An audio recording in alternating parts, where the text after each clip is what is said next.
우리 오늘 은혜 받을 말씀은요, 주보에는 마태복음이라고 되어 있는데 사실 동일한 본문입니다.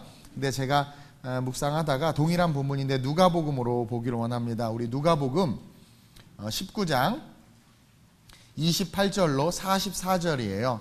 동일한 내용인데 조금 더 구체적으로 기술되어 있어서 누가복음으로 말씀을 나누겠습니다. 누가복음 19장 우리 28절에서 44절까지 말씀입니다. 신약성경 129페이지에 있습니다. 제가 먼저 봉독합니다. 예수께서 이 말씀을 하시고 예루살렘을 향하여 앞서서 가시더라.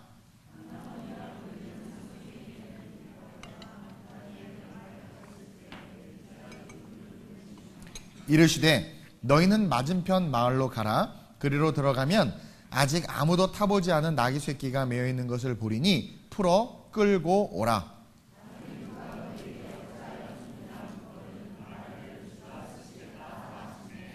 보내심을 받은 자들이 가서 그 말씀하신 대로 만난지라.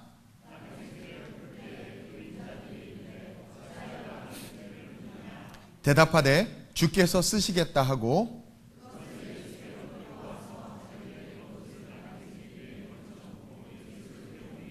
가실 때에 그들이 자기의 겉옷을 길에 펴더라.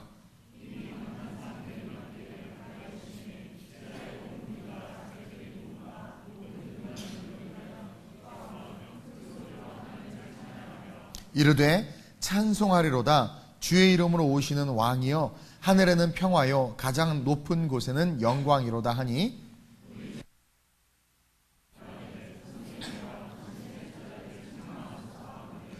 대답하여 이르시되 내가 너희에게 말하노니 만일 이 사람들이 침묵하면 돌들이 소리 지르리라 하시니라. 이르시되 너도 오늘 평화에 관한 일을 알았더라면 좋을 뻔하였거니와 지금 내 눈에 숨겨졌도다.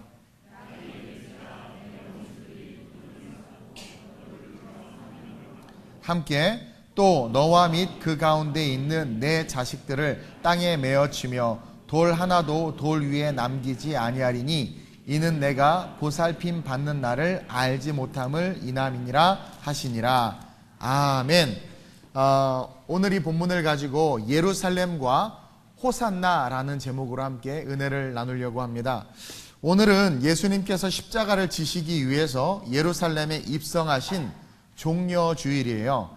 그리고 오늘부터 기독교 절기로 고난주간이 시작됩니다. 우리 멋지게 현수막이 걸려있죠? 한번 읽어볼까요? 시작! 전교인 고난주간 특별새벽 부흥회. 옆 사람에게 어느 교회 다니세요? 물어보세요. 아름다운 우리 교회 다니시죠? 그러면 아니 그럴 때 그건 대답할 필요 없고, 그러면 고난주간인 이번 한 주 월요일부터 내일부터죠. 여러분들 기대하는 마음으로 한 분도 빠지지 않고 새벽에 나오셔서 예수님의 행적을 쫓아가면서 말씀을 나눌 텐데, 여러분들 새벽에 오셔서 은혜 받고 또 기도하는 그런 시간 됐으면 좋겠습니다. 어쨌든 오늘부터 기독교 절기로 고난주간이 시작돼요. 그리고 고난주간의 끝은 십자가로 끝이 납니다. 여러분, 우리 주님이 왜 이 땅에 오셨을까요? 이거 좀 꺼주세요. 우리 주님이 왜 이 땅에 오셨을까요? 왜 오셨어요? 우리 주님이 대한민국을 구경하기 위해서 저와 여러분들을 사랑하시니까, 물론 저와 여러분들을 사랑하시니까 오셨죠. 이제 곧 있으면 십자가를 지셔야 되는데 왜 굳이 그 고통을 감당하시고 그 고난을 감당하시기 위해서 이 땅에 오셨냐라는 거죠. 이유는 단 하나예요. 맞아요. 저와 여러분들을 사랑하기 때문이죠. 왜 사랑하냐라는 거예요. 왜 사랑해요? 여러분들 옆집 아이들 그렇게 사랑하나요? 그냥 이쁘다라고 할 정도지 사랑하지는 않는단 말이에요. 우리 주님이 왜 이 땅에 고난과 십자가를 지셔야 되는데도 불구하고 이 땅에 오셨냐면 우리 아버지시기 때문에 그래요. 아버지가 아니라면, 그분이 우리를 만드시지 않았다면 우리가 아는 수많은 다른 종교의 그 신들처럼 우리에게 뭔가 행위를 강요하고 우리의 것을 가져오라고 하고 우리로 하여금 고난을 감당하라고 하지, 그분이 친히 고난당하시지 않았을 거예요. 근데 그분은 우리를 만드신 우리 아버지란 말이에요. 그렇기 때문에 이 땅에 오셨고 십자가를 지셔야 되는 그 길을 기쁨으로 걸으셨다라는 거예요. 그 주님이 오늘 예루살렘에 입성하시면서 눈물을 흘리셨다고 오늘 본문에 나와요. 자기가 죽어야 했기 때문에, 십자가의 고난과 고통을 감당해야 하기 때문에 흘린 눈물이 아니라는 거예요. 왜 우리 주님이 이 예루살렘에 입성하시면서 눈물을 흘리셨느냐? 바로 예루살렘이, 주님도 죽으셔야 했지만 예루살렘이 죽어야 하기 때문에 흘린 눈물이에요. 42절 한번 볼까요? 한번 읽어보겠습니다. 시작. 이르시되 너도 오늘 평화에 관한 일을 알았더라면 좋을 뻔하였거니와 지금 내 눈에 숨겨져 있도다. 우리 주님께서 예루살렘을 향하여 너라고 말해요. 너라고 말하면서 너도 오늘 평화에 관한 일을 알았더라면 좋을 뻔하였거니와. 주님이 흘리신 눈물은요, 주님의 통곡은요, 예루살렘 사람들이 보아도 보지 못하고 들어도 듣지 못하기 때문에 그 안타까운 마음을 가지고 우리 주님께서 눈물 흘리신 거예요. 41절에 가까이 오사 성을 보시고 우시며, 자기가 십자가에 달려 죽어야 돼서 그 고통이 너무나 크기 때문에, 내가 죽어야 하기 때문에 흘리는 눈물이 아니라 예루살렘 성에 가까이 와서 그 성을 바라보니까 견딜 수 없는 거예요. 왜냐하면 이 예루살렘 성에 살고 있는 이스라엘 백성들이 눈이 있어도 보지 못하고 귀가 있어도 듣지 못하기 때문이라는 거죠. 멸망의 날이 다가왔는데 이들이 깨닫지 못하고 있다라는 거예요. 43절 이하에 날이 이를지라 내 원수들이 토성을 쌓고 너를 둘러 사면으로 가두고 또 너와 및 그 가운데 있는 내 자식들을 땅에서 메어치며 돌 하나도 돌 위에 남기지 아니하리니. 이스라엘 백성의 반복적인 역사의 반복이 또 일어나고 있어요. 하나님께서 그들을 사랑하셔서 강한 나라를 세워주셨지만 그들이 범죄함으로 이방 민족의 발에 짓밟히게 하셨어요. 또 하나님께서 회복으로 세워주셨는데 또 범죄하고 하나님을 멀리 떠나니까 또 심판으로 그들을 치셨어요. 오늘도 마찬가지란 말이에요. 이스라엘 백성들이 깨닫지 못하고 듣지 못하니까 주님은 어쩔 수 없이 이들을 회복시키고 이들이 깨닫게 하기 위해서 또 심판의 길을 여실 수밖에 없는 거죠. 이 고백이 있은 후에 70년 뒤에 예루살렘은 로마의 장군인 디도에 의해서 완전히 비참하게 짓밟히고 말아요. 왜 이런 일이 일어났냐라는 거예요. 우리의 삶에 여러분들 생각하기에 내 인생이 예수 믿고 그래도 내가 잘 산다고 사는데 왜 어려움이 오고 고난이 올까라는 그 문제 속에서 우리의 삶이 얼마만큼 하나님께서 기뻐하시는 삶 가운데 서 있는지를 깨닫지 못한다면, 그것을 분별하지 못한다면 우리의 삶은 업앤다운의 삶이 지속될 수밖에 없다라는 거죠. 예루살렘은요, 하나님의 때에 관심이 없었어요. 오늘날 이 대한민국뿐만 아니라 전 세계의 교회가 다시 오실 주님에 대해서 관심이 없어요. 술 취하고 장가가고 논밭 사고 사업하고 장사하기에 바쁘지 다시 오실 주님에 대한 관심이 없어요. 2000년 전에도 동일했어요. 예루살렘은요, 하나님의 때에 관심이 없었어요. 하나님의 소리에 귀 기울이지 않았어요. 자기 일에만 너무나 바빴어. 예루살렘이 영적으로 죽어가고 있는데 무관심했단 말이에요. 이 밑에 누가복음 46절에 한번 볼까요? 우리가 읽지는 않았지만 46절에 보면 시작. 그들에게 이르시되 기록된 바 내 집은 기도하는 집이 되리라 하였거늘 너희는 소그를 만들었도다 하시니라. 보세요. 교회가 뭐가 돼버린 거예요? 강도의 소굴이 된 거예요. 이게 명백한 증거란 말이에요. 예루살렘이 영적으로 죽어가고 있고 이 땅의 크리스천들이 영적인 삶을 살지 못하고 있다는 가장 명백한 증거예요. 한국교회가 죽어가고 있는 증거, 여러분 매스미디어와 우리의 삶에서 숱하게 보잖아요. 이게 뭐예요? 우리가 지금 죽어가고 있는 거예요. 다시 오실 주님의 그 도래할 주님의 때에 대한 기대와 소망이 전혀 없다라는 거죠. 2000년 전에도 동일했단 말이에요. 귀가 있어도 눈이 있어도 보지도 못하고 듣지도 못한 거예요. 또한 이스라엘 백성들은 보살핌 받는 날을 알지 못했어요. 44절에 그런 말씀이 있습니다. 또 너와 및 그 가운데 있는 내 자식들을 땅에 메어치며 돌 하나도 돌 위에 남기지 아니하리니. 그렇게 고난과 고통이 오는 이유가 뭐냐면 네가 보살핌 받는 날을 알지 못했기 때문이라는 거예요. 여기서 이 보살핌 받는 날이라는 말은 주님이 오셨는데 그 주님 알기를 거부했다라는 거예요. 2000년 전에 오신 그 주님 메시아에 대해서 믿는 자들이 알기를 거부했고, 오늘날 이 땅에 많은 크리스찬들이 계시록에 대해서 다시 오실 주님에 대해서 알기를 거부했다라는 거예요. 보살핌 받는 날을 거부했어. 우리가 주님에 대해서 알고 묵상하고 말씀 속으로 들어가면 하나님 우리의 삶을 보살펴 주세요. 그러나 그것에 대해서 알길 거부하니까 어떻게 돼요? 교회가 타락하고 성도들이 타락하고 그리고 심판과 고난이 올 때 왜 우리가 심판받아야 되고 왜 고난받아야 되는지를 모른다고 하면서 하나님을 원망하는 거죠. 이런 삶이 반복되고 있다는 거예요. 여러분이 종려주의를 맞이해서 첫째로 우리는 예루살렘을 향하여 통곡하신 주님을 통해서 깨달아야 될 것이 있어요. 예루살렘을 위해서 눈물을 흘리신 그 주님을 통해서 깨달아야 될 것이 있다는 거예요. 과연 나는 나를 위해서 오신 주님을 온전히 알고 그분의 보살핌과 돌보심을 받고 있는가 점검해야 돼요.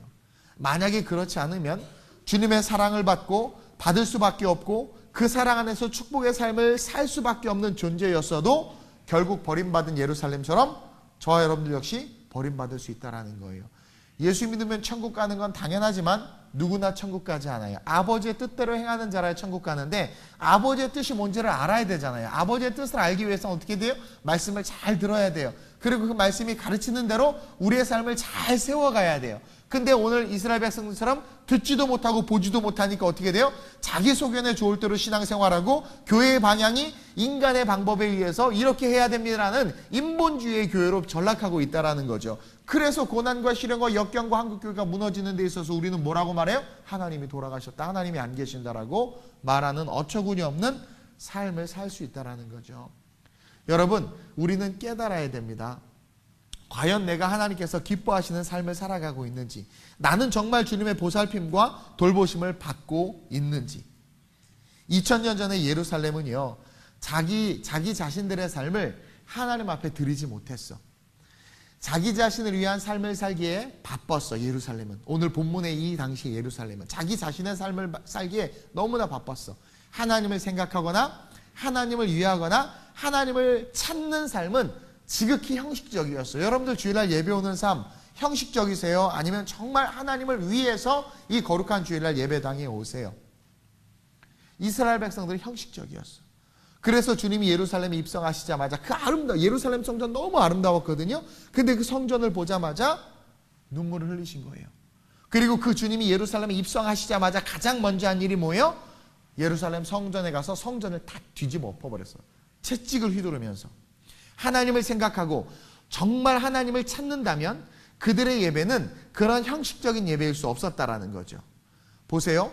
하나님을 향한 제물을 가져오는 것이 귀찮아서 장사꾼들에게 사기당하면서 흠 있는 제물을 사서 드려. 예배당 오는데 아이고 나 헌금 까먹었다. 야 1,000원만 빌려줘. 그래가지고 그 자리 주일날 빌려서 헌금해. 그리고 내가 깜빡하고 안 갖고 아유 뭐 그럴 수도 있지. 주님 앞에 제사를 드리러 나오는데 집에서부터 정성스럽게 뭐 매일 예배 드리는 것도 아니에요. 3번의 절기 가운데 이스라엘 백성들은 하나님 앞에 자기 모습을 보여야 돼요. 1년에 3번. 뭐 많은 예배가 있었지만 그 중에 그 3번의 그 예배만큼은 전심으로 드려야 돼요. 그래서 자기가 모으고 모은 물질을 가지고 정말 흠없고 깨끗하고 순결한 어린 양, 조금 가난하면 비둘기, 조금 가난하면 뭐 산비둘기를 잡아서라도 그 작은 거 청소스럽게 흠없이 거의 간직해. 그거 자체가 거룩한 예배거든요. 먼 길이지만 예루살렘 성전에 와서 기꺼이 기쁨으로 내어드리면서 흠없는 제물을 드려야 되는데 귀찮으니까 어떻게 돼요? 거기 와서 사. 근데 여러분 장사하는 사람, 죄송해요, 여기 장사하는 사람 계시다면 회개하시면 돼요. 그냥 듣고 찔리면 그때그때 회개하시면 돼요. 다 썩은 콩나물 갖다 놓고 그냥 약 뿌려가지고 막 팔고 막 흠 있는 제물, 저는 양인데 이거 순결한 양이라고, 흠없는 양이라고 하면서, 그렇죠? 병든 비둘기인데 눈으로는 멀쩡해. 근데 병들었어. 조류 인플루엔자에 감염됐어 막. 근데 그거 괜찮다고 또 비싼 돈을 들여서 팔아. 왜? 비싸게 팔아야 사는 성도들이 죄책감이 덜해. 내가 하나님께 비싼 거 사서 드렸다. 왜? 졸업식 때 꽃다발 요만한 거 3만 원이래. 꽃다발. 야 이거 3만 원짜리야. 거기서 위로를 얻는 거예요. 비싼 돈 들여서 사서 너한테 줘. 꽃에 크고 작고가 아니라 이거 5만 원짜리 꽃다발이야. 5만 원 새벽부터 꽃시장 가서 사면 2만 원 꽃다발 갖고 올 수 있어. 차라리 2만 원 꽃다발 주는 게 낫지. 그렇죠? 그러면서 거기에 위로를 받는 거예요. 내가 비싸게 성전에 와서 이 비둘기를 샀단 말이죠. 그러니까 하나님 이거 비싼 거니까 비싸게 드시고 그냥 좀 가만히 계세요. 막 그러면서 이렇게 드린다라는 거예요.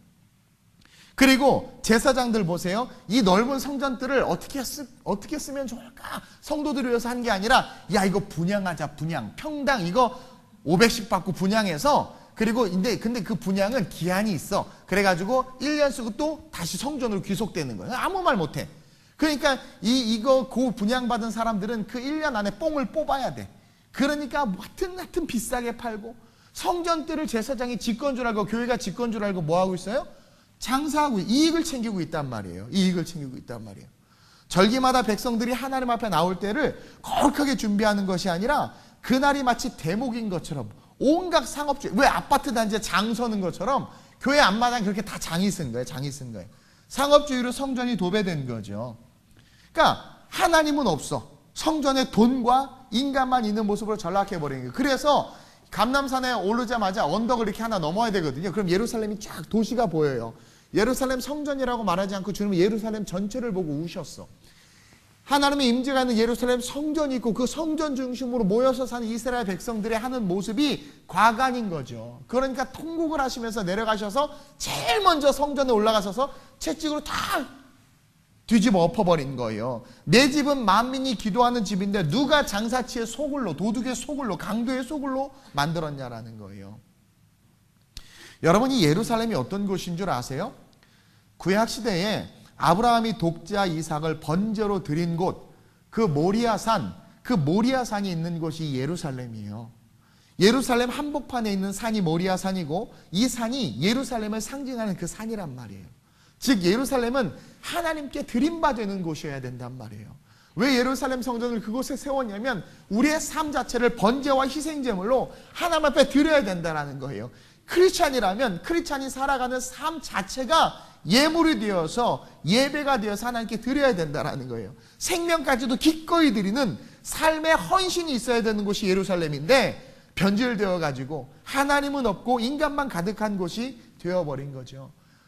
오늘 이 시대에 주님이 오시면 똑같이 통곡할 것 같아요. 대형교회, 메가처치, 기가처치, 울트라 캡숑 처치들을 보면서 우리 주님께서 와, 내 백성이 이렇게 많이 예배드린다 막 감동하면서 눈물 흘리는 것이 아니라 통곡하셨을 것 같아요. 통곡하셨을 것 같아요. 우리는 이 종려주의를 맞이해서 우리의 신앙과 예배의 모습을 점검해야 돼요. 주님이 나를 보고 웃으실지 통곡하실지 스스로 깨달아 봐야 돼. 잠깐 한번 보세요. 옆 사람 웃으실 것 같아요? 주님이 통곡하실 것 같아요? 이제 주님이 오시는데 43절에 날이 이를지라, 그렇죠? 날이 이를지라. 이는 로마군에 의한 멸망을 뜻해요. 43절 보세요. 날이 이를지라. 근데 로마군이 오는 그 이스라엘의 멸망을 상징하기도 하지만 이 날이 이를지라라는 말은 앞으로 다시 오실 주님의 심판을 떠오르게 하는 말씀이에요. 이제 그 주님이 다시 오실 때 심판주로 오시는데, 그 날이 이르는데, 주님 다시 오셨을 때 과연 나는 멸망의 삶으로 내 인생이 끝날 것인가, 아니면 생명의 삶으로 영원한 천국으로 이어지는 그 삶을 살 것인가 깨달아야 돼요. 그리고 우리 스스로가 이삭이 돼서 번제로 하나님 앞에 드려져야 돼. 우리 교회는 모리아산이 돼야 돼. 우리 교회는 예루살렘 성전이 돼야 돼요. 그리고 그 모리아산 예루살렘 성전에 저와 여러분들은 번제로 드려지는 이삭의 삶을 살아야 돼요. 여러분, 이삭은요 얼마든지 100세가 넘은 자기 아버지를 거꾸러뜨리고 일어나서 도망갈 수 있었어. 한번 상상해봐요. 늙은 할아버지가 아들하고 같이 제사를 드리러 가. 어려서부터 잘 알았어, 제사에 대해서. 가가지고 이제 산에다가 그 이제 제단 위에다가 바위에다가 너 누워 있어. 잠깐 피곤하지 아들아, 너 잠깐 누워서 자. 그리고 옆에서 막 나무를 옆에 이렇게 쌓아. 우리 아버지가 왜 이러시지? 그다음에 막 끈으로 묶어. 제사의 모습이 뻔히 봐도 알아요. 그러면 여러분들 같으면 가만히 있겠어요? 치매네, 치매. 이거 알츠하이머네, 알츠하이머. 아빠 정신 차려요, 나 아들이에요. 아빠 그렇게 귀하던 이스마엘까지 쫓아내고 믿음으로 얻은 아들이라고, 내 약속의 아들이라고 막 아버지를 때리면서 정신 차리라고 했을 거예요. 근데 이삭이요 가만히 누워있어. 아버지가 묵는데 세상에. 둘 다 미친 거죠. 미친 아빠와 미친 아들이야. 죽이려는 아빠와 죽임당하려는 아들. 그렇죠? 그냥 묶임을 당하는 거예요. 말씀 보니까 반항하고 뭐 대항하는 흔적이 하나도 없어. 장작을 두르고 불을 붙일 준비를 하고 이제 다 마치고 나서 에이 그래도 설마 장난이겠지. 그냥 양이 나만한 양인가 보다. 사이즈 재려고 누워있으라고 했나 보다 하고 이제 일어나려고 근데 그게 아니야. 아버지가 갑자기 칼을 켜더니 이거 잡아야 되겠다. 막 그러고 이게 얼마나 충격적인 일이에요. 그렇죠? 근데 순순히 그 칼에 찔려 죽으려고 가만히 있는 그 이삭의 모습을 통해서 이게 진정한 예루살렘의 모습이어야 되는데 라는 것을 깨닫게 돼요. 여러분, 주님의 말씀에 절대 순종하며 복종하며 내 생각대로가 아니라 말씀대로 신앙생활을 한다면 이 나라 이 민족과 이 땅의 교회들이 이렇게 아픔을 겪지 않아도 될 거라고 저는 확신해요. 삶의 우선순위가 하나님이 되는 삶, 이런 삶이 그러니까 이런 삶 자체가 예루살렘이죠. 그리고 하나님은 이런 삶을 살아가는 저와 여러분들이 되길 오늘 이 종려주를 통해서 우리에게 말씀하고 있다는 거예요. 지금도 우리 주님은요, 한국교회와 이 땅에 믿음을 가진 성도들을 보면서 통곡하고 눈물을 흘리시며 계실 것 같다라는 마음이 들어요. 근데 저와 여러분들은 이 아브라함의 신앙을 사모하면서 히브리서 11장 19절 말씀처럼 한번 읽어봅시다. 시작. 그가 하나님이 능히 이삭을 죽은 자 가운데서 다시 살리실 줄로 생각한지라. 와, 여기 아브라함의 믿음이 있어요. 아브라함의 믿음만 있는 줄 아세요? 이삭의 믿음도 있었어. 우리의 아버지, 여러분들 육신의 부모, 또 여러분들의 자녀가, 또 아름다운 우리 교회 모든 성도가 이 신앙이 있었으면 좋겠어요. 보세요. 그가 하나님이 능히 이삭을 죽은 자 가운데서 다시 살리실 줄로 생각한지라. 그 믿음이 있으니까 죽일 수 있었던 거예요. 이삭 역시 하나님께서 나를 죽이시는 것이 아니라 살리실 것에 대한 믿음이 있었던 거야. 이게 뭐예요? 부활신앙이 구약시대에서부터 있었던 거야. 이 부활의 신앙이. 그렇죠? 그러면서 뭐래요? 비유컨대 그를 죽은 자 가운데서 도로 받은 것이니라. 이미 죽은 거야. 이삭은 이미 죽은 거예요. 그리고 부활한 거예요. 그것을 다시 받은 거야. 뭘 상징해요? 예수 그리스도를 상징해요. 그리고 30년 후에 주님께서 눈물을 흘리시면서 걸어간 그 자리, 그 예루살렘, 그 한복판, 그 모리아 산 위에 십자가가 쓴 거거든요. 그 산 위에서 예수님께서 십자가에 달려 죽으세요. 이삭처럼. 그리고 장사한 지 사흘 만에 살아나세요. 이것이 신앙이다라고 우리에게 가르쳐주고 있는 거예요. 여러분, 부활의 신앙이 있는 자들은요, 내 육체, 육신, 물질, 시간, 내 삶 주님께 드리는 거 전혀 아까워하지 않아요. 그것이 다시 살아 생명으로 돌아올 것을 알기 때문에 기꺼이 헌신할 수 있단 말이에요. 근데 왜 한국교회가 돈에 미쳐서, 자산에 미쳐서, 그리고 이거 지금 없어지면 죽을 것 같아서 벌벌 떠는 줄 아세요? 부활의 신앙을 잃어버렸어요. 여러분, 부활의 신앙을 잃어버렸다는 건 뭔 줄 아세요? 현세만 중요한 거예요. 지금만 중요한 거예요. 그러니까 지금 있어야 돼요. 지금 가져야 돼요. 지금 누려야 돼요. 그러니까 부활의 신앙을 잃어버리니까 뭐예요? 인본주의적으로 신앙과 교회가 다 병들어가는 거야. 저는 하나님께서 지금 한국교회가 위기다라고 말하지만 세계가 다 위기예요. 근데 저는 하나님께서 한국교회와 이 땅의 성도들을 다시 살리실 것을 믿어요. 그것을 믿는 것이 부활의 신앙이에요. 그리고 저와 여러분들의 삶을 하나님께서 회복시키셔서 빛나는 삶, 상승의 삶으로 이끌어 주실 것을 믿어요. 그 믿음이 있어야 돼요. 그러나 믿기에 가만히 앉아 있는 것이 아니라 주님처럼 통곡하고 기도하며 부르짖길, 외치기를 원합니다. 저와 여러분들 가려지고 보지 못하는 것들을 알고 볼 수 있게 해달라고 기도하는 이 주일이 됐으면 좋겠어요. 이 종려주일이 저와 여러분들의 삶에 주님의 이 통곡의 눈물이 아니라 그 주님의 기쁨의 눈물이 되는 삶이 되기를 결단했으면 좋겠습니다. 우리는 예루살렘을 향하여 눈물 흘리셨던 주님께서 오늘 말씀 가운데 가까이 오사 성을 보고 우시며 라는 이 울음이 2000년 전에는 슬픔의 울음이었지만 아름다운 우리 교회를 향하여, 저와 여러분들 향하여는 이 눈물이 기쁨의 눈물이 될 수 있도록 우리의 삶을 세워가는 그런 저와 여러분들이 됐으면 좋겠어요. 그리고 둘째로 우리의 이 호산나, 지금 예루살렘을 향하여 주님께서 우신 그 울음, 눈물의 의미를 깨달아야 되고, 둘째로 이들이 외쳤던 그 호산나의 의미, 이 진정한 호산나의 의미를 우리가 다시 되살려야 돼요. 오늘 예수님은 예루살렘에 입성하시면서 우리에게 보여주는 모습, 이 입성의 모습 가운데 가장 눈에 띄는 모습이 뭐냐면 백성들이 환호하는 모습이에요. 오늘 38절에 보니까 시작, 이르되 찬송하리로다 주의 이름으로 오시는 왕이여, 하늘에는 평하여 가장 높은 곳에는 영광이로다 하니 누가는 이 상황을 이렇게 표현했는데 이 동일한 내용에 대해서 마태는 21장 8절에서 9절에 이렇게 이야기하고 있어요. 시작. 무리의 대다수는 그들의 겉옷을 길에 펴고 다른 이들은 나뭇가지를 베어 길에 펴고 앞에서 가고 뒤에서 따르는 무리가 소리 높여 이르되 호산나 다윗의 자손이여 찬송하리로다. 주의 이름으로 오시는 이여 가장 높은 곳에서 호산나 하더라 하면서 무리들이 따르고 있다라는 거예요. 마태가 아주 구체적으로 기술을 했어요. 왜냐하면 기분이 좋았어요. 마태는 왜 좋았냐면 예수님이 그 입성은 왕의 입성이었거든요. 겉옷을 내어서 깐다라는 것은 왕이 행렬할 때 백성들이 하는 모습이거든요. 그리고 옷이 없는 자들은 나뭇가지를 들고 종려나뭇가지를 들고 막 흔들면서 나뭇가지를 길에 깔고 카페트처럼 깔면서 막 예수님이 오는 걸 웰컴했어요. 근데 그들이 웰컴하는 핵심 뭐냐면 호산나였어요.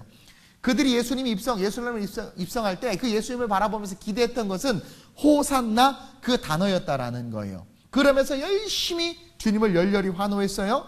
근데 우리도 다 알다시피 잠시 후에 이들의 환호성은 사라져요. 그리고 상상하지 못하는 일들이 일어나면서 사람들은 배신감과 분노로 변질됐어. 상상하지 못하는 일이 일어났어. 예수님이 잡혔어, 세상에. 예수님이 정치적 해방, 그 다음에 문화적 해방, 그 다음에 민족적 해방, 가난에서의 해방, 어쨌든 이전에 오병이의 사건이 있었잖아요. 그래서 그 놀라운 역사로 이스라엘 백성을 회복시키시고 로마의 압제에서 건져내시고 자유케 할 줄 알았어. 근데 상상하지 못한, 그러니까 여기서 말하는 상상은 백성들이 상상하지 못하는 일이 일어난 거야. 사실 주님은 말씀대로 움직였는데, 여러분들 신앙생활하면서 여러분들이 상상하는 모습 있죠? 주님은 절대로 여러분들이 상상하는 모습대로 일하지 않아요. 우리 주님은 말씀대로 일하세요. 성경에 예언된 대로 일하세요. 근데 그들이 생각하기에 정치적인 메시아요, 우리의 가난을 해결해 줄 그런 멋진 왕으로 생각했는데 자기네들이 예상하지 못하는 모습과 코스대로 우리 주님이 움직이는 거야. 그러니까 배신감과 분노로 마음이 변질된 거죠. 자기의 생각한 모습이 아닌 거야. 뜻대로 움직이지 않는 거야, 예수님이. 그러자 어떻게 돼요? 돌을 던지기 시작하는 거야.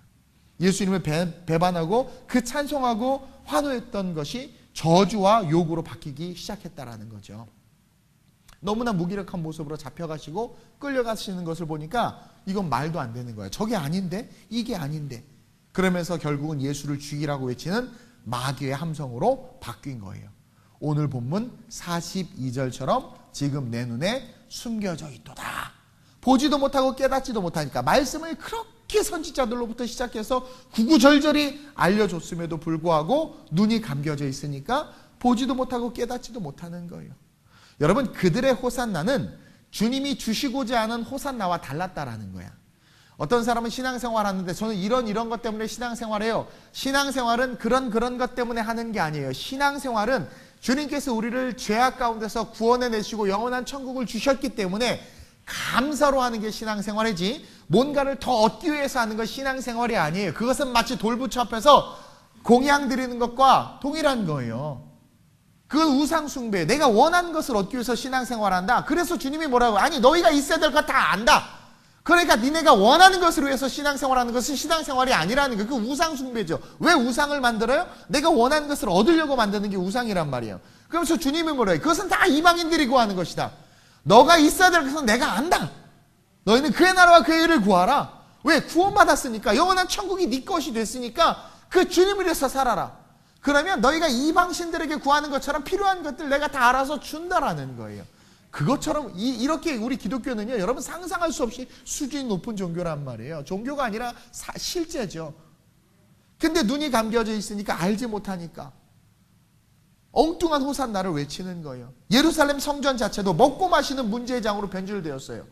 왜 교회 생활에 왜 교회 다녀요? 먹고 사는 문제 좀 해결하려고요.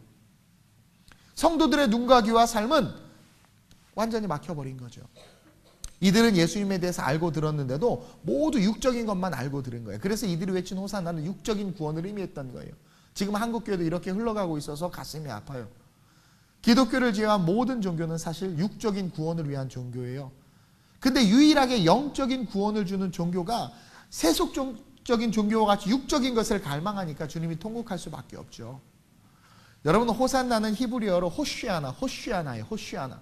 시편 118편 25절에 처음 나오는데 시편 118편 25절에 이렇게 기록되고 있어요. 시작. 여호와여 구하옵나니 이제 구원하소서. 여호와여 우리가 구하옵나니 이제 형통하게 하소서.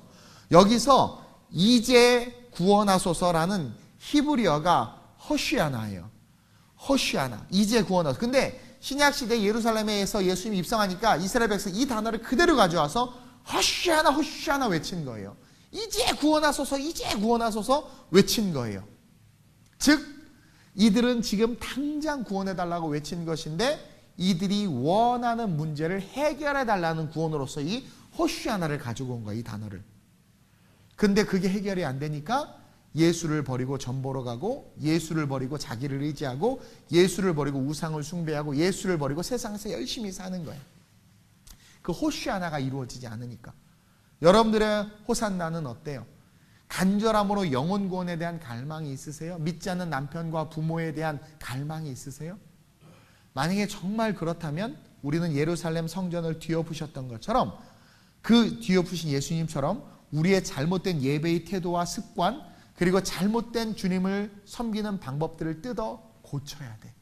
그들의 호시아나는 성전에서 매매한 호시아나였어. 그러나 주님께서 원하시는 호시아나는 뭐예요? 성전을 뒤엎으시고 기도하는 호시아나였어요. 우리가 하나님께서 원하시는 방법대로 신앙으로 우리의 삶을 고치지 않으면 우리의 호산나 역시, 우리의 간구 역시 다 변질된 호산나로 외쳐질 수밖에 없다라는 거예요. 우리의 모든 기도가 다 육적인 기도인 것은 우리는 2000년 전 이들과 별반 다를 바 없어. 우리는 먼저 그의 나라와 그의 의를 구하는 기도로 바뀌어야 돼. 주님은 간절한 소원이 전도하라는 거예요. 근데 오늘날 전도하는 거 너무 싫어해요. 창피해. 이렇게 잘생긴 얼굴이 전도하면 없어 보여. 그리고 전도하는 사람들은 보면 못 배운 사람들이 전도한다고 생각을 해. 제가요 이번에 청주에 내려가서, 우리 청주 순복음교회 전통 있는 교회인데 내려가서 이제 목사님들하고 식사를 하고 이렇게 차를 타고 시장통을 지나오는데 내가 은혜를 받았어. 세상에 그 청주 순복음교회라고 이렇게 띠를 두르고 그 낮 시간인데도 와, 그 권사님들 집사님들이요 곱게 차려입으시고, 시골이니까 뭐 아무리 고아야 그냥 몸빼에 뭐 이런 거죠. 근데 전도하는 모습을 차가 막혀서 잠깐 지켜보고 있었거든요. 열심히 전도하는 거예요. 그래서 목사님네 교인들이 했더니 네, 자기네들이 알아서 항상 그렇게 전도한대. 성도들도 많고 그런데 열심히 안 했으니까 성도들이 많고 적고 상관없이 저분들은 저게 행복하대. 그래서 자기가 놔둔대. 그러니까 늘 전도하는 거예요. 근데 오늘 우리가 어떻게 생각해요? 전도에 대해서. 전도는 좀 못 배운 사람들, 헌금 못하는 사람들, 봉사 못하는 사람들이 할 거 없으니까 하는 게 전도, 이렇게 생각해요. 이게 말이 돼요? 주님께서 땅끝까지 이르러 내 증인이 되라고 했는데, 거리 전도든 관계 전도든 어떻게 하든 끊임없이 우리는 복음을 전하는 영적인 일을 해야 되는데, 그게 그의 나라와 그의 의를 구하는 거거든요. 근데 그런 거는 안 하면서 교회 안에서 문화활동, 종이접기, 점토 만들기, 뭐 이렇게 그런 교회 안에 그런 활동들은 엄청 많아. 근데 점점 사라지는 건 전도 모임, 기도 모임. 주님께서 오셨을 때 아름다운 우리 교회를 뒤엎지 않겠냐라는 거예요. 하나님께서 기뻐하시는 삶으로 우리의 신앙이 세워져야 하는데, 말씀을 배우고 성경을 배우는데 열심을 내야 되는데, 그러기보다는 마실 가는데 열심을 내는 거예요. 뭔가 우리는 좀 깨어 있어야 될 것 같아요.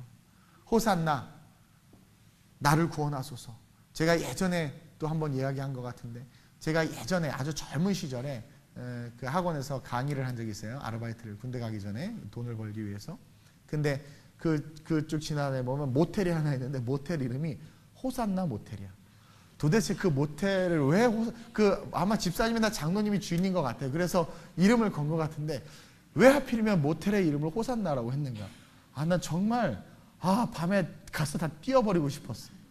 근데 그것을 보면서 그게 한국교회의 모습은 아닌가라고 생각이 들어요. 온갖 육적인 소욕과 쾌락과 즐거움을 위해서 온갖 즐기고 누리면서 그것을 위한 구원을 바라는. 여러분, 사실 이 기독교가 상당히 수준 높은 종교예요. 주님께서 원하신 삶으로 못 살아요. 근데요, 성령 충만하면 그게 돼요. 그리고 그게 너무 쉬워지는 게 우리 크리스찬의 삶이란 말이에요. 지금 중국에서 쏘아 올린 천공이라는 위성이 궤도를 이탈해서 지금 추락하고 있다는 뉴스를 보셨죠? 그 파편이 어디로 튈지 몰라서 막 나라별로 이렇게 하고 있다고 하는데, 왜 추락하냐면 그 위성이 궤도에서 이탈해서 그래. 정확한 그 궤도에 딱 안착이 되면 잘 돌거든요. 근데 뭔가 위성의 시스템이 망가져가지고 궤도에서 0.1도, 0.02도, 0.03도 계속 이렇게 궤도에서 이탈하는 거예요. 그러다 보니까 궤도에서 이탈하기 이제 걷잡을 수 없이 뭐예요? 지구의 중력에 의해서 빨려드는 거예요. 그러니까 이게 뭐 방법이 안 되는 거예요. 마귀는 끊임없이 우리를 예수의 궤도에서 끌어내리려고 온갖 유혹과 쾌락과 향락과 자기만족 우리를 땡기고 있단 말이에요. 우리가 말씀의 그 기준에 서 있지 못하고 성령의 인도함을 받지 못하면 어느 순간 우리는 궤도를 이탈해서 돌고 있는 것 같은데, 신앙생활하고 있는 것 같은데 점점 뭐예요?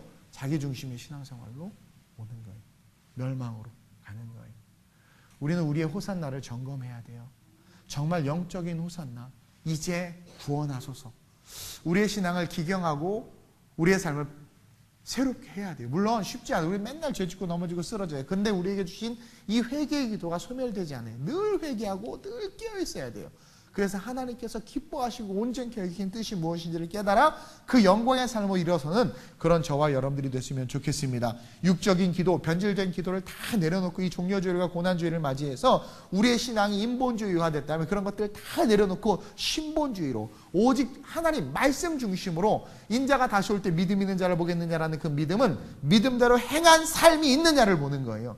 믿음대로 구원받는다고 했는데 행한 삶이 과연 뭐가 있냐라는 거예요.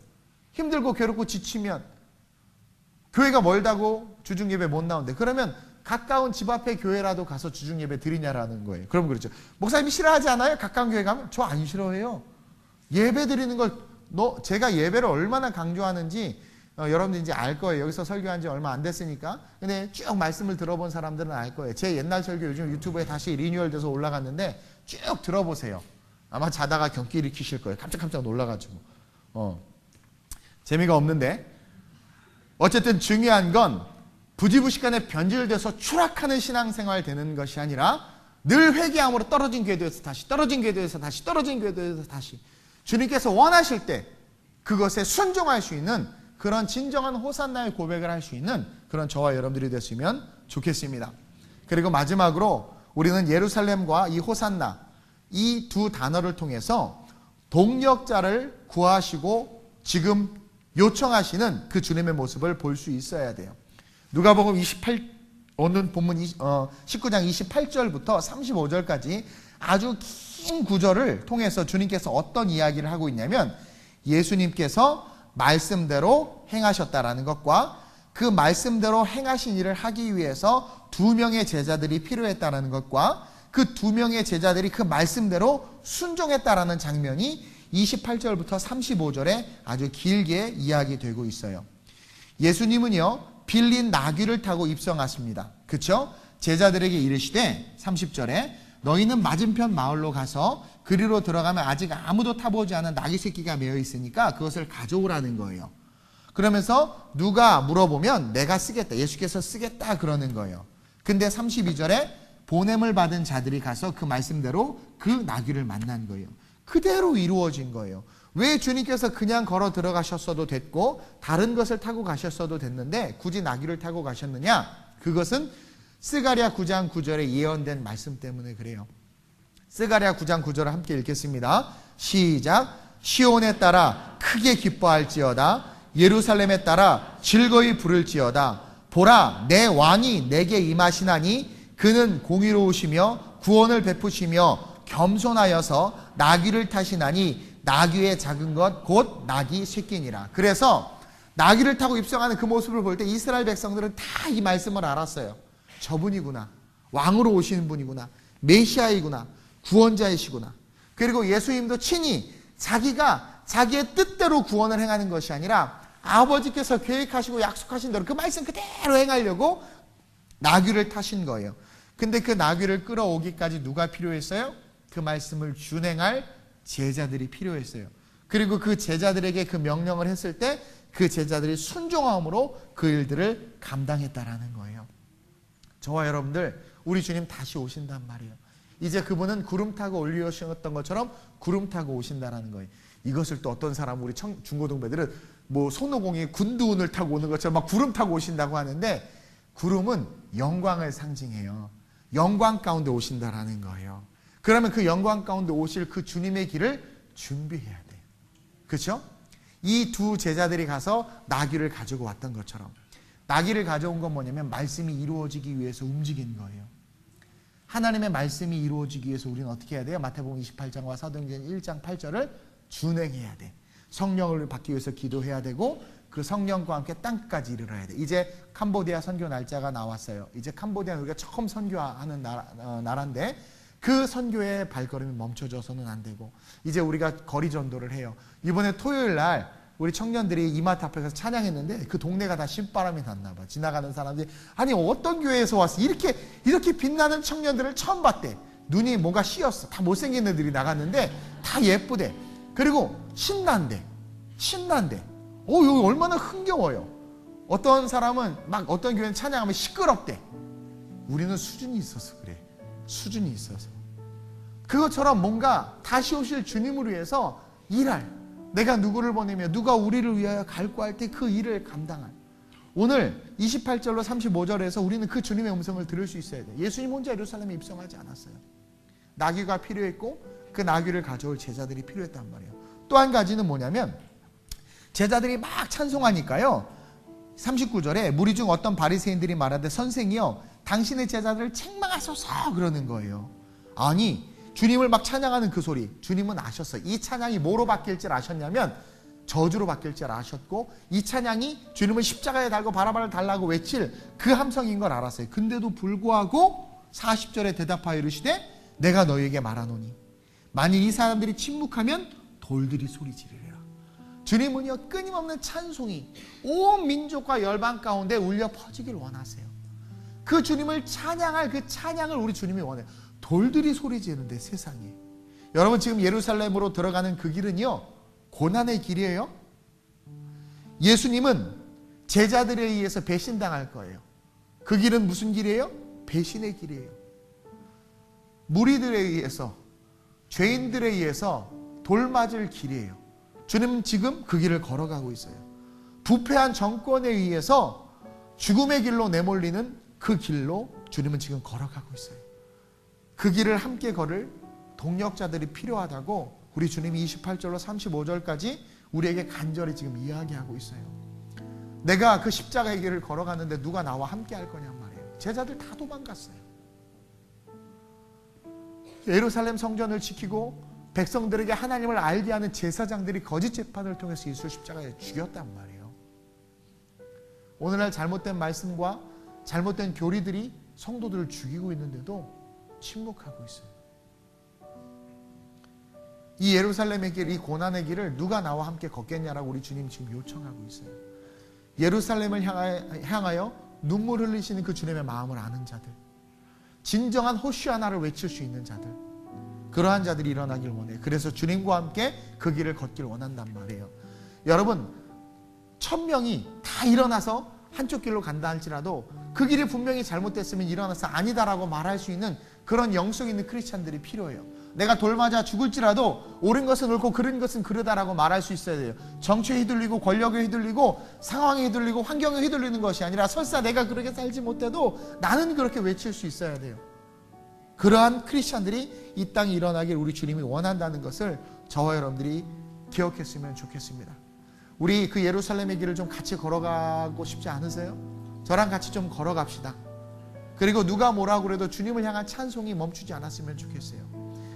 우리 예배는 보통 교회들이 11시 예배면 한 10시 40분부터 찬양해요. 그걸 보통 준비 찬양이라고 말을 하죠. 사실 준비 찬양이라는 말은 절대적으로 성경적이지 않아요.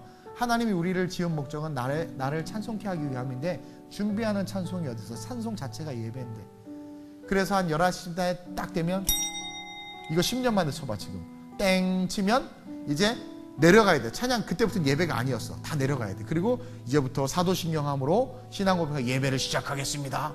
잘못된 거예요. 찬송부터가 예배예요. 그래서 우리 교회는 11시 찬양부터 시작하고 찬양 중간에 사도신경 고백하는 거예요. 일부러 그래요. 왜? 그것이 예배이기 때문에. 그러니까 다른 교회보다 15분에서 20분 예배가 길 수밖에 없어. 왜냐면 찬송부터 11시에 시작하니까. 그리고 같이 말씀을 나누고 또 같이 모여 통성으로 뜨겁게 기도해. 이 하나된 예배, 찬송이 찬송인 줄을 아는 예배, 기도가 기도인 줄을 아는 예배, 내가 그렇게 못 살더라도 몸부림치면서 말씀대로 살고자 하는 그런 예배, 주님께서 십자가에 못 박히신 것이 나를 위함임을 알기에 육적인 것을 구하는 삶이 아니라 끊임없이 영적인 것을 구하는 그러한 삶을 사는 성도들이 드는 예배, 그 예배가 아름다운 우리 교회 예배였으면 좋겠어요. 예루살렘 언덕에 그 감람산 언덕에 올라가셔서 예루살렘을 바라보시고 눈물을 흘리시는 그 눈물을 우리가 바꿔놓읍시다.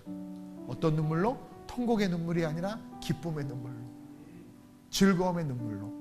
의인 10명만 있어도 소돔과 고모라가 멸망당하지 않아요. 소돔과 고모라는요, 동성애가 창궐했던 나라에, 심지어 짐승과 수간을 하면서 가족끼리도 막 하여튼 성적으로 엄청나게 타락한 시대가 소돔과 고모라 시대. 지금 한국이요, 온 유럽이요, 이 세계가요 소돔과 고모라로 바뀌고 있어요. 배트맨이 등장하는 도시가 어디예요? 소돔이에요. 소돔. 여러분, 마지막 이 세대가 지금 그것을 향해서 나아가고 있어요. 그 시대 속에 하나님께서 원하시는 건 의인 10명이에요. 우리 교회가 그 의인 중에 하나가 됐으면 좋겠어요. 오늘 이 호산나를 외칠 때 있어서 그 의미를 알고 외치고, 돌들이 소리 지를 거라고 말하면서 세상에서 찬양하지 마라, 세상에서 밤에 예배 드리지 마라, 뭐라고 세상에서 계속해서 이 예배를, 지금 얼마나 많은 예배를 없애요. 거리에서 찬양 못하게 해요. 이제 길거리 예배 못하게 하고 있단 말이에요, 법으로. 그런다 한다 할지라도 우리는 끝까지 하나님을 찬양하며 예배할 수 있는 산 제사를 드릴 수 있는 그런 이삭과 아브라함의 신앙을 가진 그런 저와 여러분들이 됐으면 좋겠어요. 우리 주님을 위해서 시간과 물질과 삶을 아까워하지 맙시다. 아끼지 아니하고 우리에게 모든 것을 주신 그 주님 앞에서 이 시간 한번 기도했으면 좋겠습니다. 이 예루살렘과 호산나라는 이 두 단어 속에서 우리에게 동력자로 요청하시는 그 주님의 음성을 오늘 말씀을 통해서 나눴어요. 통곡하시는 예루살렘, 하나님 아름다운 우리 교회만큼 주님이 통곡하시는 것이 아니라 기뻐 눈물 흘리는 그런 교회 되게 하여 주옵소서. 하나님 아름다운 우리 모든 성도들만큼은 진정한 호시아나의 의미를 알아 하나님 앞에 기도하는 성도들 되게 하여 주옵소서. 아름다운 우리 교회 모든 성도들은 주님께서 간절히 요구하시는 누가 나의 길을 예비할 것이며 누가 다시 오실 주님 앞에서 그 길을 준비할 것이냐라고 말씀하실 때, 주님 우리가 여기 있습니다라고 고백하는 그런 우리의 신앙과 삶이 될 수 있기를 위하여 하나님 우리를 사용하여 주옵소서. 우리를 써주시옵소서. 우리가 궤도에서 이탈하지 않게 하여 주옵소서. 우리의 신앙이 주님 앞에서 칭찬받는 신앙 되게 하여 주옵소서. 우리 주님 한번 부르고 하심으로 전심으로 기도합니다. 주여, 할렐루야. 좋으신 아버지 하나님, 이 세대가 죽어가고 있습니다. 이 세대가 멸망을 향하여 달려가고 있습니다. 주님 이 땅에 오셨을 때 이 땅의 교회들을 보며 통곡하실 것을 생각하니 주님 우리의 마음 가운데 아픔이 가득함을 고백합니다. 주님 이 시간 회개합니다. 용서하여 주옵소서. 우리가 육적인 삶을 살았고 육신의 호산나를 외쳤음을 회개합니다. 용서하여 주옵소서. 예루살렘을 보시고 통곡하시는 주님, 아름다운 우리 교회가 그 통곡의 교회가 되길 원치 아니합니다. 주님 우리 교회가 인본주의적인 교회가 되길 원치 않습니다. 고난주간 이 시작되는 종려주일에 회개하며 결단하길 원합니다. 말씀 중심의 선교회, 궤도를 이탈하지 아니하는 교회, 주님께서 기뻐하시는 교회, 세상에 손가락질 당하고 세상에 하나님 핍박과 시련을 당할지라도 십자가 포기하지 않는 교회 되게 하여 주옵소서. 주님 앞에 섰을 때 부끄러움 없는 교회 되게 하여 주옵소서. 주님 앞에서 하나님의 영광을 해서 살아갈 수 있는 교회 될 수 있도록 이끌어주시고, 아름다운 우리의 모든 성도들이 하나님을 찬미하는 그 찬미의 입술이 멈추지 않는 성도들 되게 하여 주옵소서. 내가 사람에게 좋게 하랴, 내가 하나님께 좋게 하랴, 내가 사람에게 좋게 하며 하나님의 종이 아니라 주님 다시 오시는 그날까지 하나님만을 좋게 하는 교회 될 수 있도록 이끌어 주시옵소서. 타락하지 않도록 지켜주옵소서. 온전히 주님의 나라와 영광을 위해서 살아갈 수 있는 우리가 되게 하여 주옵소서. 하나님, 사는 것이 힘들고 하나님 우리의 삶이 녹록지 않지만 주님이 우리를 사랑하시고 아버지이시기에 이 땅에 오신 것을 알기에 그 하나님의 뜻을 알아 힘을 내어 세상을, 삶을 살아내는 진짜 크리스찬들 될 수 있도록 우리 성도들의 삶을 지켜주옵소서. 인도하시고 이끌어 주시옵소서. 주님의 영광이 충만한 삶이 되게 하여 주옵소서.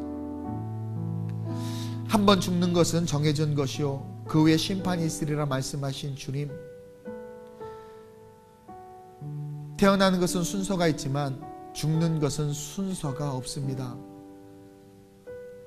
어제도 잠시 장례식장을 다녀왔는데 죽음이라는 이 문 앞에서 우리는 끊임없이 우리의 삶을 돌아보고 점검해야 됨을 봅니다. 이 땅에 우리가 무엇을 얻고 무엇을 가졌든 죽음 이후의 우리의 삶에는 아무런 의미가 없음을 깨닫기를 원합니다. 너희는 먼저 그의 나라와 그의 의를 구하라고 말씀하신 주님은 영원한 가치를 위해서 살라고 우리에게 이야기해 주고 계십니다. 창세 때부터 지금까지. 그런데 오늘 예루살렘 성전을 보니 주님의 말씀은 온데간데 없고 온갖 인본주의로 가득 찬 그 성전 가운데 통곡하시는 주님의 모습을 볼 수 있었습니다. 그리고 지금의 모습 역시 그때와 별반 다르지 않음을 보며 회개합니다. 주님, 부족하지만 우리가 주님에게 감격과 기쁨의 눈물을 흘리게 해드릴 수 있는 착하고 충성된 교회와 성도들 될 수 있도록 하나님 이끌어 주옵소서. 예루살렘이 모리아산이었는데 그 모리아산의 순종함으로 제단에 묶였던 이삭과 같이 순종함으로 독자 이삭을 아낌없이 주님께 바쳤던 아브라함과 같이 혼탁한 이 세대를 살아가는 우리의 삶이 아브라함과 이삭과 같이 부활의 신앙을 소유함으로 주님께 드릴 수 있는 삶이 될 수 있도록 주님 역사해 주옵소서. 하나님, 우리의 호시아나가 궤도를 이탈하여 우리의 원하는 것을 구하는 인본주의적인 구원이 되지 않도록 주님 붙잡아 주시고 온전히 하나님께서 기뻐하시고 온전히 하시는 뜻을 알아 주님께서 기뻐하시는 삶으로서의 기도를 올려드릴 수 있는 우리의 삶이 되게 하여 주옵소서. 다시 오실 주님 앞에서 이기는 자들로 승리하는 자들로 주의 길을 예비하고 주의 적경을 평탄케 할 하나님의 일꾼들이 필요한데 우리가 그 일꾼 되기를 원합니다. 우리가 나귀를 끌어오는 그 사명 감당하는 교회가 되기를 원합니다. 주님, 우리를 사용하여 주옵소서. 마지막 이 세대의 빛과 소금으로서 하나님 이 열방 가운데 생명을 전하는 교회가 우리 되게 하시고 주님 앞에 섰을 때 그것이 칭찬과 축복의 통로될 수 있도록 우리에게 그 축복을 허락하여 주옵소서. 종려주일로부터 시작된 이 고난주간 한 주간 동안 새벽에 나와 주님의 행적을 따라 같이 걸어가면서 말씀을 묵상하고 또 주신 구원의 은혜에 감사하면서 기도하기를 원합니다. 하나님, 그 구원의 은혜가 다시 살아나 감격의 신앙생활로 우리의 삶이 서게 하여 주옵소서. 감사함을 드리며 예수님의 이름으로 기도드립니다. 아멘.